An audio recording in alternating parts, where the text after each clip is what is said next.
Digital మోసాలు, cyber నేరాలు, AI సాంకేతికతతో జరుగుతున్న అక్రమాలపై ప్రధానమంత్రి నరేంద్ర మోడీ ఆందోళన వ్యక్తం చేశారు.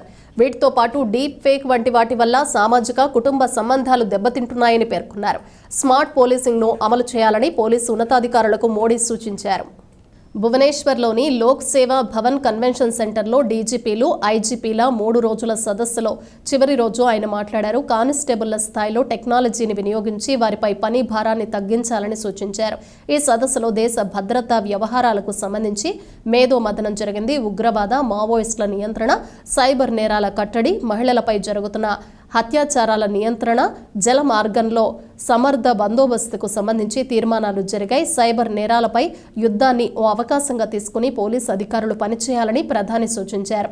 59వదైన ఈ సదస్సులో 250 మంది అధికారులు ప్రత్యక్షంగా పాల్గొన్నారు. మరో 750 మంది వర్చువల్గా హాజరయ్యారు. కేంద్ర హోంమంత్రి అమిత్ షా, జాతీయ భద్రతా సలహాదారు అజిత్ దోబాల్ పాల్గొన్నారు.